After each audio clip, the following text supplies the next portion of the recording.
लेकिन सड़क किसने बनाई है, एक्सप्रेस किसने बनाया है, मेट्रो किसने बनाई है? जैसे लगता है आपने सैफई की जमीन बेच करके ये सब बनवा दिया है।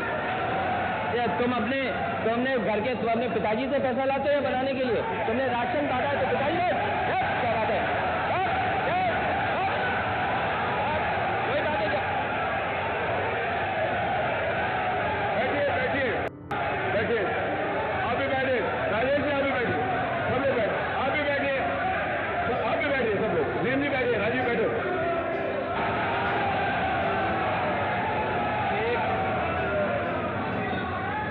एक घंटे से अधिक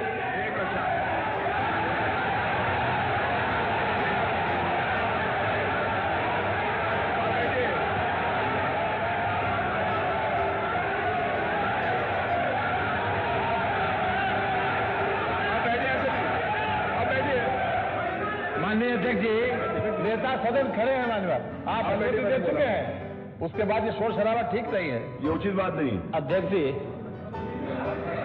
1 घंटे से अधिक पूरा सदन माननीय नेता प्रतिपक्ष को सुनता रहा। बड़ी शालीनता के साथ उन्होंने अपनी बात कही। विपक्ष के नेता का जो दायित्व था, उन्होंने अपने कर्तव्यों का निर्वहन किया। हम लोगों ने सुना।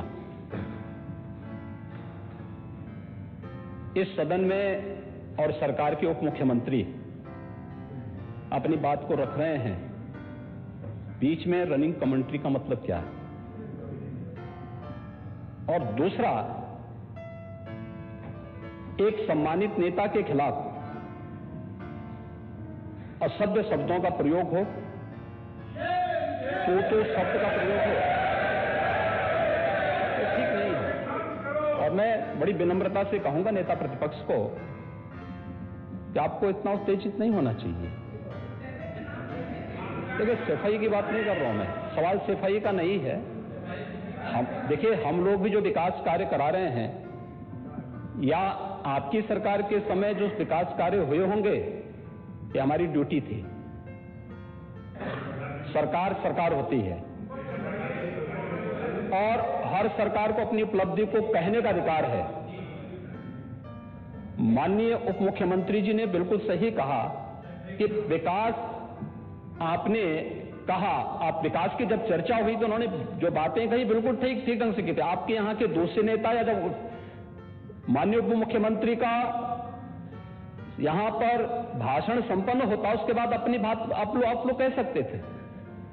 लेकिन देखिए, मैं कल भी देख रहा था, कल माननीय वित्त मंत्री जी यहां पे जवाब देने के लिए खड़े हुए, उन पर जिस तरीके की भाषा का प्रयोग उस समय किया गया, आज फिर हम देख रहे हैं। देखिए, लोकतंत्र में हर सदस्य को सदन में अपनी बात रखने का पूरा अधिकार है, और अगर आप कहेंगे तो कैसे इस बात की अपेक्षा रखते हैं कि इस पार से उसका जवाब नहीं मिलेगा? पूरे 1 घंटे से अधिक समय तक पूरा सदन और खासतौर पर सत्ता पक्ष से जुड़े हुए सभी मान्य सदस्यों ने आपकी बात को बहुत ध्यान से सुना। देखिए, सहमत होना ना होना अपना विषय है, नहीं, सवाल दूसरा नहीं। देखिए, सफाई भी इसी प्रदेश का हिस्सा। अध्यक्ष महोदय, सवाल ये नहीं है, मैं सुनने को तैयार हूं। अच्छा, मुख्यमंत्री बोल रहे हैं, सफाई भी तो इसी प्रदेश का हिस्सा है। नहीं, सफाई, देखिए, भाषा आप उसको बाद में बोल सकते हैं। देखिए, हमारी सहमति असहमति हो सकती है। देखिए, हमारी असहमति असहमति हो सकती है किसी बात पर, हम बाद में इस बात को करेक्शन करा सकते हैं, लेकिन तो मैंने शब्द का प्रयोग नहीं किया जाना चाहिए और किसी भी असभ्य भाषा का प्रयोग नहीं होना चाहिए।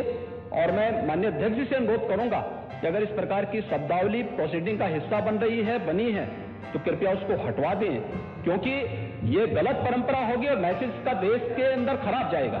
हमें हमेशा इस बात को ध्यान में रखना होगा, सदन की मर्यादा का ध्यान हर हाल में बनाए रखना होगा। दूसरा, जब एक सदस्य बोल रहा हो तो सदस्य के बीच में, और खासतौर पर उप मुख्यमंत्री बोल रहे हैं, तो बीच में रनिंग कमेंट्री करना, बीच में धमकी देना, ये चीजें ठीक नहीं है और मुझे लगता है सदन की मर्यादाएं इससे आहत होती हैं। कोई भी इसको नहीं स्वीकार करेगा और मैं विनम्रता से कहूंगा माननीय नेता प्रतिपक्ष को, उनका सम्मान है वे सबसे बड़े विपक्षी दल के नेता हैं और मुझे लगता है कि इस मर्यादा की अपेक्षा केवल सत्ता पक्ष से ही न करें, विपक्ष भी उस मर्यादा का पालन करेगा तो दोनों का सम्मान बना रहेगा और ये सम्मान दोनों का बना रहे। देखिए, सहमति और सहमति लोकतंत्र की ताकत है। या आवश्यक नहीं, हम ये नहीं कहते हमारी बात से सहमत हूं, या मैं ये भी नहीं कह सकता कि मैं आपकी बात से सहमत हूं। जब मेरी बारी आएगी, मैंने तो पूरे 1 घंटे तक आपकी बात को सुना। मेरी बारी जब मेरे दल की ओर से मेरी बारी लगाई जाएगी, मैं उस दिन अपनी बात को यहां पे रखूंगा। मैंने आपके पूरे भाषण को इसीलिए सुना ही नहीं, प्रोसीडिंग मंगाऊंगा, फिर देखूंगा, उसका पूरा जवाब भी दूंगा यहां सदन पे। और मैं उम्मीद करूंगा कि सभी विपक्षी नेतागण उस दिन यहां पर हमारी बात को भी सुनेंगे। लेकिन एक सरकार के वरिष्ठतम नेता में से एक और उप मुख्यमंत्री जो लगातार दूसरी बार उप मुख्यमंत्री हो रहे हैं, उनके द्वारा अपनी बात को रखा जा रहा हो, मुझे लगता है शालीनता से हमें सुनना चाहिए। अगर हमें लगता है गलत हो रहा है, देखिए बहुत सारी चीजें अगर हम भी इस बात को कहते, बहुत सारी चीजें नेता प्रतिपक्ष भी ऐसी थी जो आपत्तिजनक हो सकती थी, हमने सुना। भाई, हमें जो स्वीकार करना होगा वो स्वीकार करेंगे और उसका जवाब देंगे भी, लेकिन बीच में इस तरीके की उत्तेजना दिखाना उचित नहीं है। देखिए, माहौल इससे खराब होता है और अनावश्यक रूप से बाहर मैसेज खराब जाता है। हमारे बारे में टिप्पणियां होती हैं, सदन के बारे में टिप्पणी होती है, हर एक सदस्य की मर्यादा भंग होती है और सदस्य की इसका सम्मान बाहर पार होता है, पब्लिक में इसका मैसेज खराब होता है और इस प्रकार की शब्दावली का प्रयोग न हो। और अगर ये तो शब्द का प्रयोग हुआ है तो मैं आपसे अनुरोध करूंगा कि कृपया इसको सदन की प्रोसीडिंग का हिस्सा कतई न बनाने दिया जाए, क्योंकि ये आने वाले समय में नजीर बनेगा। फिर यही होगा जो इससे पहले इस सदन में होता रहा है, उस चीज को हर हाल में रोकना होगा। और मैं आपसे विनम्र अनुरोध करूंगा कि ये रनिंग कमेंट्री, बीच में धमकी देना, ये चीजें बंद होनी चाहिए। अच्छा होगा कि कार्रवाई को दिखवा लूंगा। धन्यवाद। मैं कार्रवाई को अध्यक्ष महोदय, जो बात अगर नेता सदन ने कहा कि कोई अनपार्लियामेंट्री लैंग्वेज और वर्ड्स आए तो उनको निकाल दिया जाए, मैं भी सहमत हूं। लेकिन मेरा अध्यक्ष महोदय वही निवेदन ये भी है कि किसी को पर्सनल नहीं कहा जाना चाहिए। सैफई, आपको बहुत ज्यादा सैफई की जमीन बेच करके हम और आप लोग को जनता हमें मौका देती है अपना बजट खर्च करने के लिए, आपको और हमें मौका मिलता है। मुख्यमंत्री जी ने कहा ना कि कोई भी वो सरकारी पैसे से होता है। तो मेरा यही निवेदन है नेता संघ से, बहुत अच्छी तरीके से इस तरह की बात नहीं आए कि जमीन बेच करके कर दिया जाए। माननीय केवल मैंने ये कहा था कि जो आपके जिले के लिए जो 4 लेन बनी थी वो किसने बनाई थी? माननीय उप मुख्यमंत्री जी। क्या बात है? माननीय सब लोग ध्यान से सुने, सब लोग बीच में माननीय अध्यक्ष महोदय, बीच में जो भी अनुपस्थित, मैंने कहा जो कुछ भी हो। माननीय अध्यक्ष महोदय, मैं बीच में जब मैंने अपना भाषण कर रहा था उसमें नेता प्रतिपक्ष खड़े होकर के क्या कहे, शोर शराबे में बात सुन नहीं पाया। लेकिन जो मेरे कहने का एकमात्र तात्पर्य है कि उत्तर प्रदेश की जनता की सेवा के लिए जनता ने आपको नकार दिया और भारतीय जनता पार्टी को लगातार स्वीकार किया। आपको ये 5 साल सत्ता में नहीं रहे, आगे 5 साल के लिए फिर विदा हो चुके हैं। 2027 में चुनाव आएगा, मैं तो यह मानता हूं कि फिर कमल खिलेगा, फिर आपका अभी कोई भविष्य इस समय नहीं है।